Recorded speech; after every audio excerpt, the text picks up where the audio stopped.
Olá a todos, sejam muito bem-vindas e bem-vindos ao 9º episódio do podcast do nosso programa de rádio, O Espírito do Evangelho. Aqui é Antônio Campos. Aliás, se escapei do puxão de orelha da Zuleika ao não me esquecer de mencionar o caso da Água da Paz, vivido por Chico Xavier, ouça lá o episódio 7, lá no finalzinho. Não tive muita sorte com a outra atenta ouvinte, a Tânia. Ela me disse para eu parar de dizer que este podcast é um programinha de rádio. Pode ter sido lá no começo, mas agora já é um programa. Já virou adulto, disse a Tânia. Ok, peça e será atendida. Portanto, agora o podcast O Espírito do Evangelho entra na categoria Programa de Rádio, sem diminutivos. E o programa de hoje, dia 6 de maio de 2020, vai falar de outros amigos. Não os encarnados, como as nossas queridas ouvintes Zuleika e Tânia, mas os amigos no mundo espiritual, os nossos mentores, ou, como alguns gostam de chamar, anjo da guarda, o espírito guardião, benfeitor espiritual, não importa a nomenclatura. Ele está sempre ao nosso lado.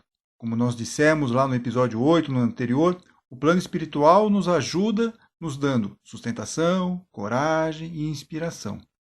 E como perceber isso tudo? Será que realmente estamos amparados dessa forma? Como notar aquele momento em que nosso mentor nos dá um toque, uma inspiração? É o que trataremos no episódio de hoje, a partir do próximo bloco.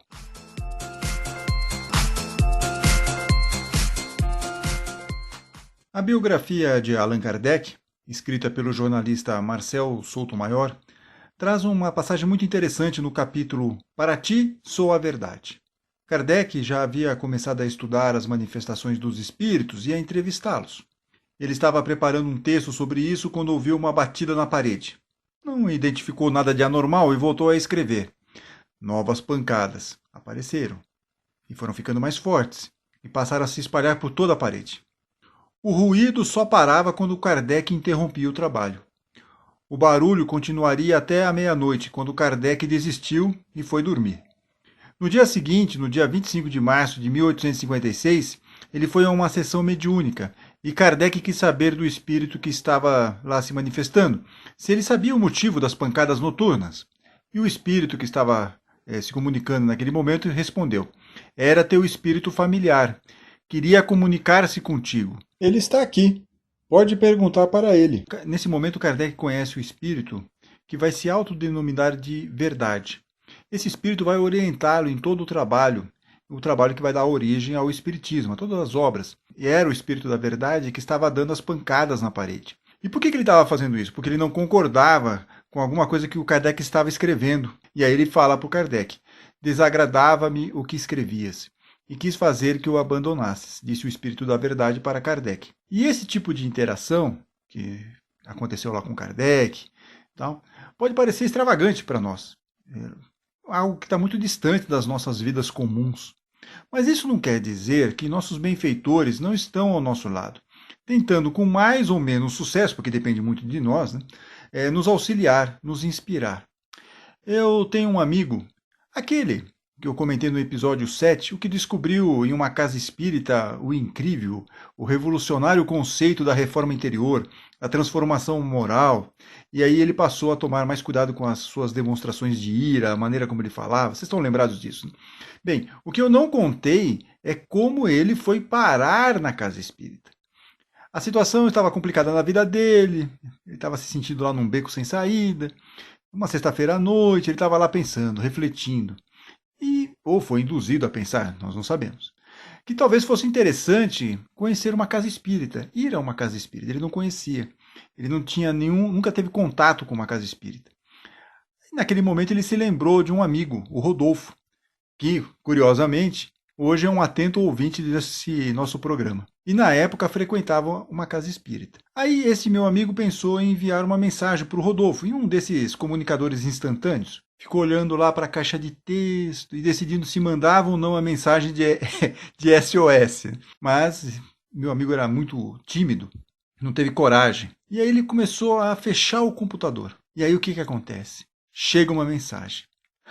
Adivinhe de quem? Do Rodolfo, claro. Porque, como diz o ditado, se Maomé não vai à montanha, a montanha vai até Maomé, não é assim? O meu amigo tomou um susto quando recebeu a mensagem.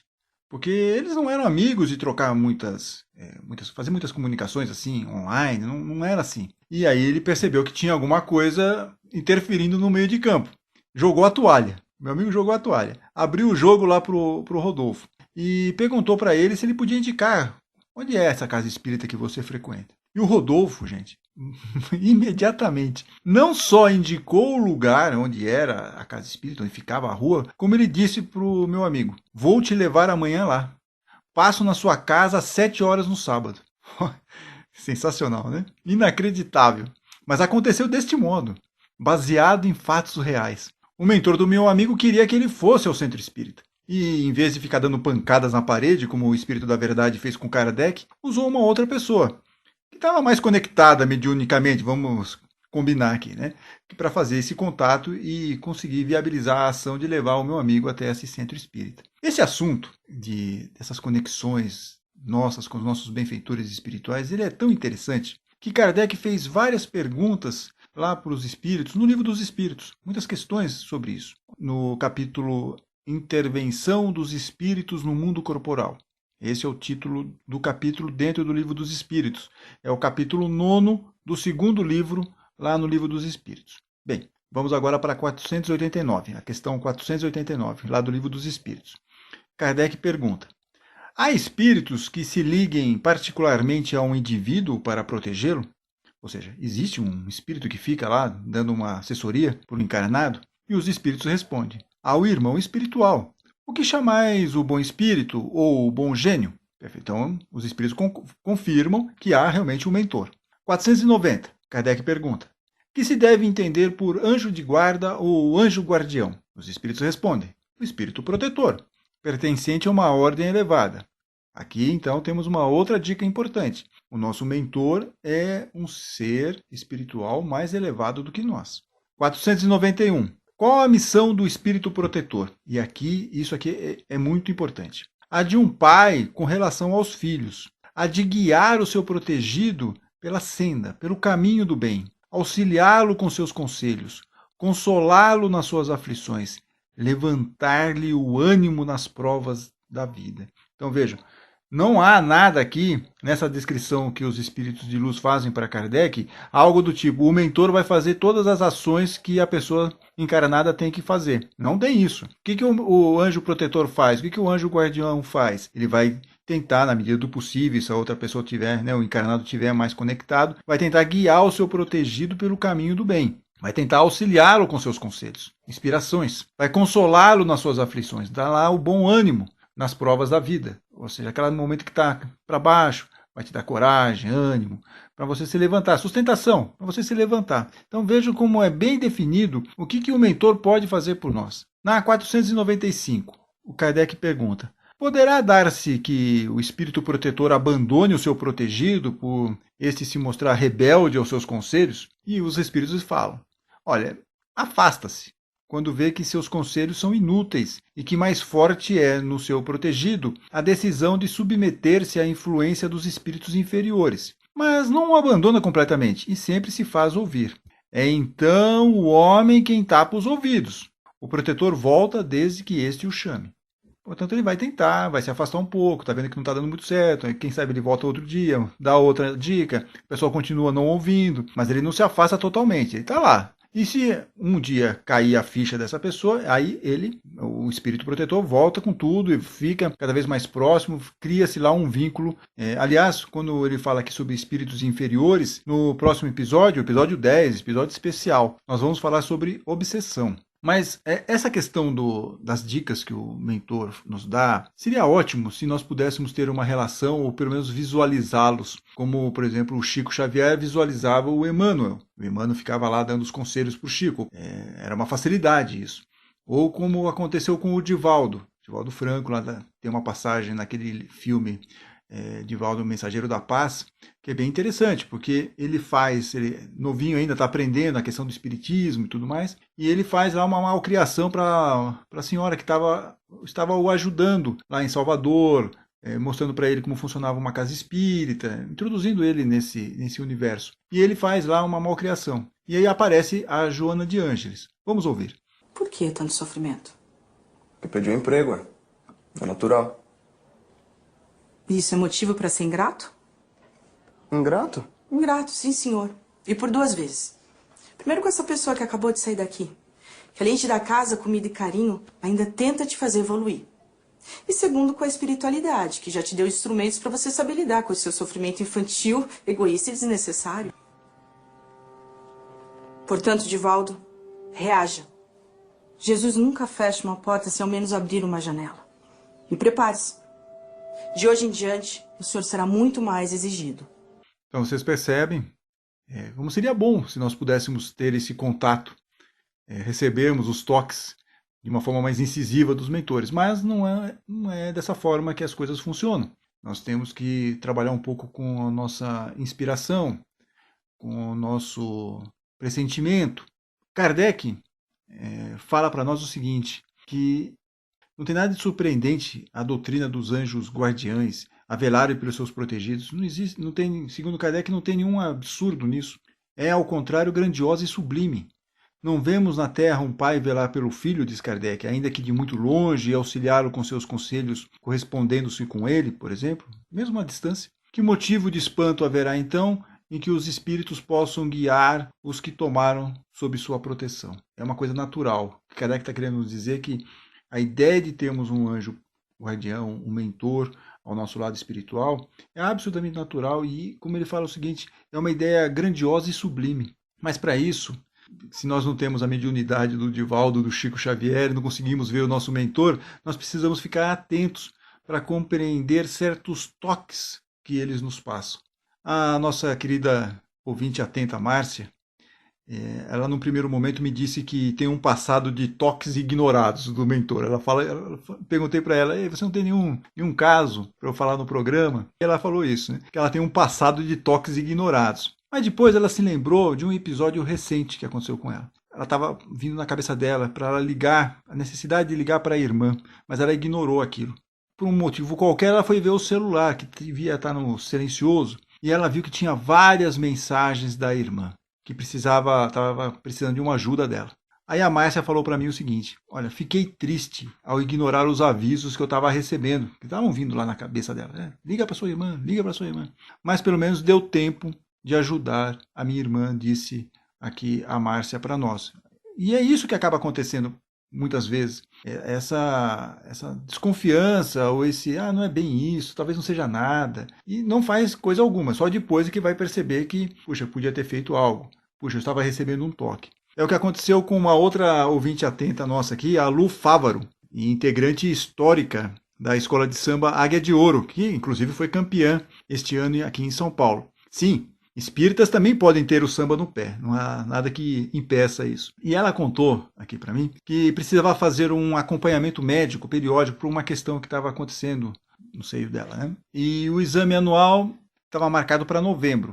Mas naquele momento, naquele mês de novembro, ela, por alguma razão que ela não conseguia identificar, ela só foi entender isso mais para frente, ela não fez. Ela resolveu ficar postergando, apesar dos protestos do marido. Até que em maio, então de novembro, ela ficou enrolando de novembro até maio. Aí em maio ela fez o exame e descobriu o início de um tumor no seio. Diz ela aqui, se eu tivesse feito o exame em novembro, não ia aparecer nada. E se eu fosse fazer um ano depois, que é anual, então ela estava fazendo em novembro, depois ela ia repetir o exame em novembro do ano seguinte. Então se ela tivesse esperado um ano depois, como de hábito, o tumor teria aumentado de forma tal que a cura seria muito mais complicada, traria sequelas, seria bem enroscado esse negócio. Mas como ela fez o exame em maio, diz ela, descobrimos o tumor em seu início. E aí foi mais fácil resolver a questão. Conta emocionada, ela me mandou um áudio sobre isso. Logo depois desse episódio, ela já ligando as coisas, que estava acontecendo, ligando o Lé com o Cré, por que eu resolvi adiar, por que eu resolvi postergar esse exame, ela começou a fazer os cursos lá na Casa Espírita, que ela já frequentava como assistida. Então vejo como essas questões de pressentimento, de inspiração, elas são importantes para nós. Tanto que Kardec, na questão 523, ele faz a seguinte pergunta para os espíritos de luz. Acontecendo que os pressentimentos e a voz do instinto são sempre algum tanto vagos, que devemos fazer na incerteza em que ficamos? Os espíritos respondem aqui na 523. Quando te achares na incerteza, invoca o teu bom espírito.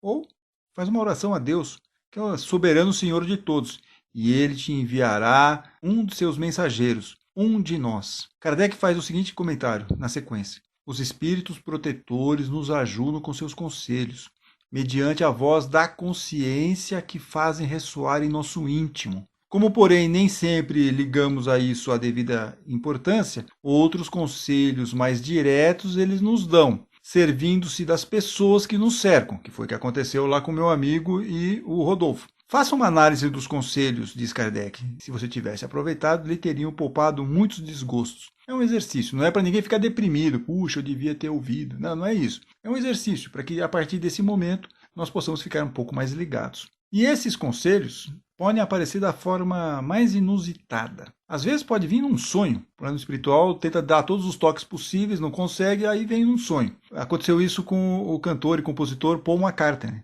Por exemplo, ele conta que nos anos 1960 ele teve um sonho com a mãe, que já estava desencarnada. E ela tentava no sonho, diz ele, tranquilizá-lo, dizendo: olha, vai ficar tudo bem, apenas deixe estar, que é o famoso Let It Be. Diz ele aqui na entrevista lá na televisão: senti um alívio e pensei que vai ser ótimo. Ele teve essa sensação quando ele conversou com a mãe. E aí ele acordou e escrevia a música Let It Be. Mas era a positividade dela que me inspirou, disse o Paul McCartney. Vamos aqui ouvir esse momento que ele conta em um trechinho da música. I had a dream in the 60s where my mum, who died, came to me in the dream and was reassuring me, saying, it's going to be okay, just let it be. And I went, oh, I felt so sort of great and like, oh boy, it's going to be great, you know. She gave me the positive word. So I woke up and I went, what was that? What did she say? Let it be. So I've never heard that. Yeah. That's kind of good, you know. So I wrote the song, Let It Be, but it was her positivity. That's...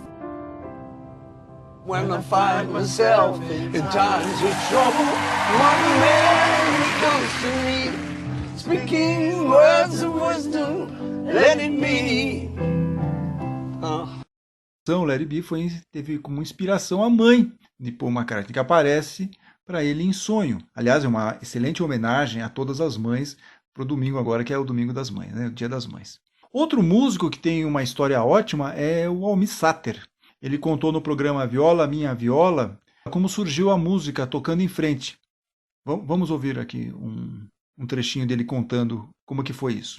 Essa música, na verdade, eu acho que foi um grande presente que tanto eu como o Renato Teixeira recebemos. Aí peguei o violão, comecei a dedilhar, e veio uma melodia muito rápida. O Renato, daquela forma que eu te falei, meio que estatelou o olho, saiu escrevendo uma coisa muito rápida. E, de repente, toca o telefone na minha casa.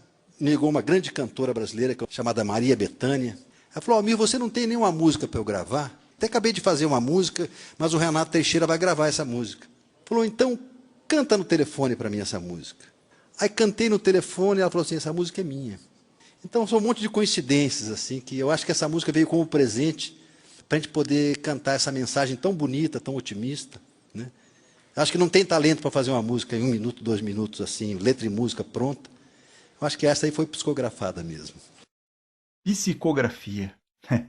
Reparem como os mentores encontram maneiras para nos passar mensagens, mesmo quando não damos muita atenção. Tem que passar uma mensagem, passa. Como aconteceu aqui com o nosso querido Almir Sater, ou como aconteceu com o nosso Paul McCartney, ou como acontece com todos nós aqui o tempo todo. Deve ser triste para o mentor ou para o espírito protetor tentar toda hora nos dar um toque de alguma coisa e ele não consegue. Deve ser desesperador isso. Ou quando ele fala e você vai para um outro caminho, até um caminho negativo. Por isso que o Kardec chega para os espíritos e pergunta lá na 503, questão 503 do Livro dos Espíritos. Sofre o espírito protetor quando vê que seu protegido segue mau caminho, não obstante os avisos que dele recebe? E os espíritos respondem: sim, eles lamentam os erros do seu protegido, mas o espírito protetor, o mentor, sabe que há remédio para o mal, e o que não se faz hoje, amanhã se fará. Ou seja, em algum momento nós vamos aprender. Podemos estar pisando na bola, podemos estar pisando, enfiando o pé na jaca, mas em algum momento, dentro da nossa evolução espiritual, nós vamos aprender.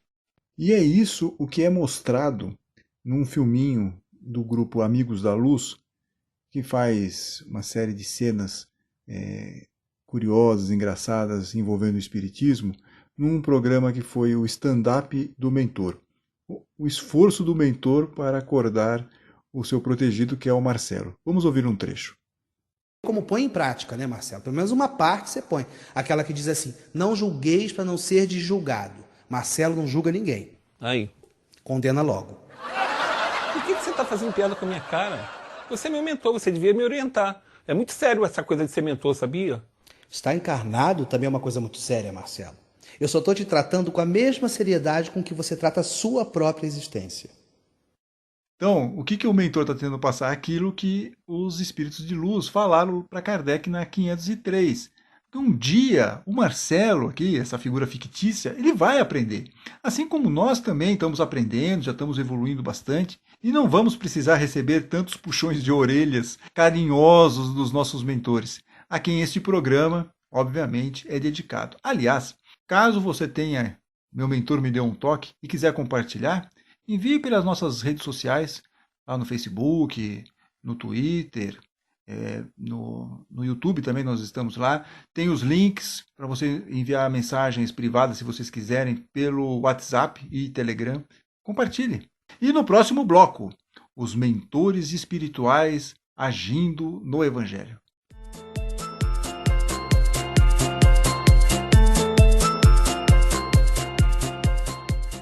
E agora, nesse bloco que costumamos conversar sobre passagens do Evangelho, nós vamos destacar 3 momentos em que o plano espiritual entra em ação para orientar ou dar apoio, sustentação. 2 desses casos estão nos Atos dos Apóstolos, está lá no capítulo 10. Os mentores prepararam um encontro entre Cornélio, um centurião romano, e Pedro, o apóstolo. Só que eles estavam em cidades diferentes. Cornélio estava em Cesareia, e lá ele tem uma visão de um anjo que pede para ele buscar Simão, apelidado Pedro, na cidade de Jope. E o espírito é muito específico. Ele fala assim, ele estará hospedado na casa de outro Simão, o curtidor à beira-mar. Cornélio não perde tempo e envia soldados até Jope para localizar e trazer Pedro. Em Jope, Pedro teve uma visão mais simbólica. Ele via descer dos céus vários animais e répteis, e surge uma voz: Pedro, imola e come, ou seja, mata os animais e come esses animais. E aí Pedro não concordou e disse: de modo algum, jamais comi algo profano e impuro. A voz então retrucou: o que Deus purificou, tu não chames de profano. Mas Pedro, para variar, negou 3 vezes, até toda aquela simbologia sumir. Mas, apesar de ele ter recusado, ele ficou matutando aquilo. Pedro ficou matutando o que aquela visão significava, quando surgiram os soldados enviados por Cornélio, lá em Jope. Quando Pedro estava lá pensando, meditando, um espírito apareceu para ele para dar um aviso direto: olha, Pedro, 3 homens estão te procurando.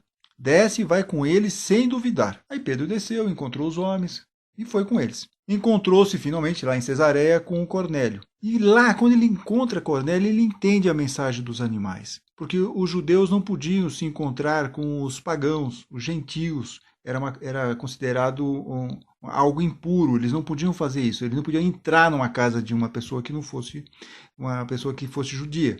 Ele fala para Cornélio: Deus mostrou-me que nenhuma pessoa deve ser considerada profana ou impura. Pedro converte Cornélio ao cristianismo e toda a família. O que quer dizer isso para nós? Que às vezes nós resistimos aos conselhos e só mais tarde a ficha cai. Às vezes nós resistimos aos conselhos que vêm do mundo espiritual e só mais tarde a ficha cai.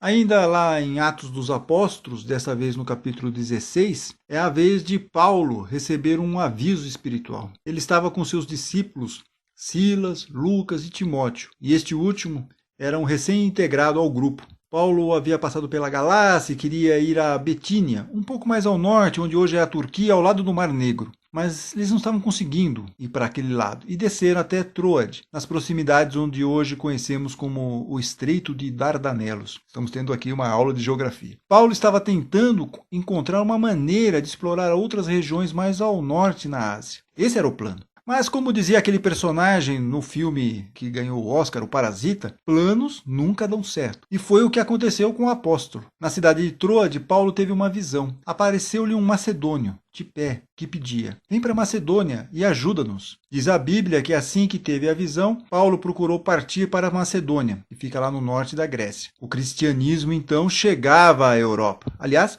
mencionamos as primeiras aventuras de Paulo na Grécia lá no episódio 5 desse podcast. Às vezes demoramos mesmo para perceber os sinais, como Pedro, mas às vezes percebemos rapidamente, como aconteceu com Paulo. Qual é a diferença? A fé.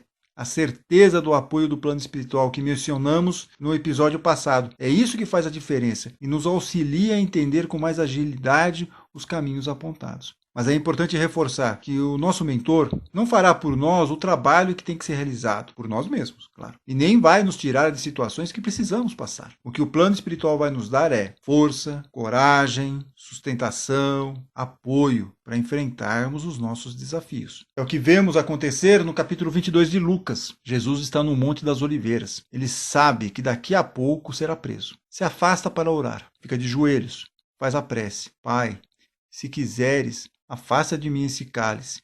Porém, que não seja feita a minha vontade, mas a tua. Angustiado, diz lá a Bíblia, Jesus orava com maior intensidade e seu suor tornou-se como grandes gotas de sangue e caiu no chão.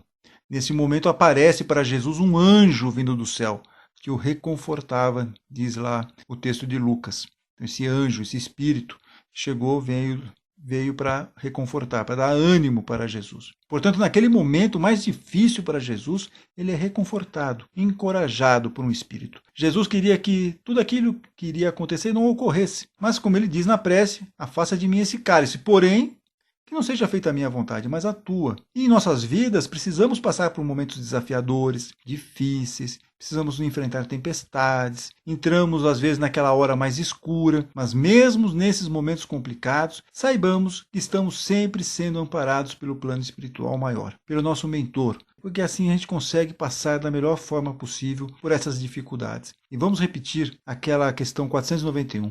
Qual é a missão do Espírito Protetor? Isso aqui é fundamental. A de um pai com relação aos filhos. Vai guiar o seu protegido pela senda do bem, auxiliá-lo com seus conselhos, consolá-lo nas suas aflições, levantar-lhe o ânimo nas provas da vida. É isso.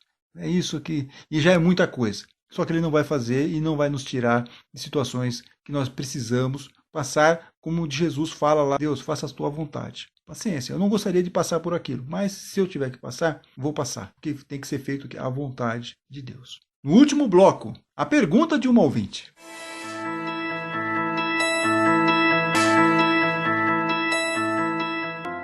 Voltamos. E agora com as mensagens que nós recebemos em nossas páginas lá no Facebook, YouTube, Twitter, tudo lá. São páginas do O Espírito do Evangelho. Também tem mensagem que nós recebemos lá nos grupos do WhatsApp e do Telegram. E a ouvinte Marcela, ela nos envia uma mensagem dizendo que adorou o programa 5, a fina arte de mandar a tristeza embora. E gostou muito, em especial, claro, da música Tá Escrito, que foi cantada lá nesse episódio, nós colocamos um trechinho, foi cantada pelo Xande de Pilares. E ela me pergunta se essa música teve alguma história de inspiração espiritual. O Xande de Pilares fez essa música em parceria com outros 2 colegas, como uma ajuda. Ele queria dar um bom ânimo para um amigo que havia acabado de perder um filho. Daí o refrão para cima. Erga essa cabeça, mete o pé e vai na fé, manda essa tristeza embora. Basta acreditar que o novo dia vai raiar, sua hora vai chegar. E o próprio Xande diz que ele não esperava, apesar de ele ter feito a música para esse amigo em especial, ele não esperava a repercussão que a música teve. Ele não esperava, e que várias pessoas o procuravam para dizer que essa música, o Tá Escrito, mudou a vida delas. Vamos ouvir o trechinho que o Xande conta sobre isso. Eu já fui abordado na rua por várias pessoas, ou que passou na faculdade, ou que venceu uma doença, ou que arrumou um emprego e tal, e eu fui prestando atenção no que essa música estava proporcionando na vida das pessoas. Portanto, querida e atenta ouvinte Marcela, respondendo à sua questão, e depois de ouvir tudo isso, dificilmente essa música não foi inspirada pelo plano espiritual maior. Dificilmente o Tá Escrito não foi inspirada pelo plano espiritual maior. E fica aqui o convite para todos nós. Quando fizermos as nossas preces, as nossas orações, o nosso evangelho no lar, não vamos nos esquecer de agradecer a presença carinhosa em nossas vidas do nosso mentor espiritual. Combinado? Vamos fazer isso. E, reforçando, se você tiver algum caso do tipo, meu mentor me deu um toque, envie aqui para nós. E na semana que vem, reforçando também, teremos o episódio 10. 10º episódio do nosso podcast do Espírito do Evangelho. E vamos tratar da influenciação espiritual negativa, porque nesse programa, vocês perceberam, é influenciação espiritual positiva. Mentor, está ao nosso lado. Nós vamos falar sobre obsessão na semana que vem. Programa especial. Até lá e fiquem com Deus.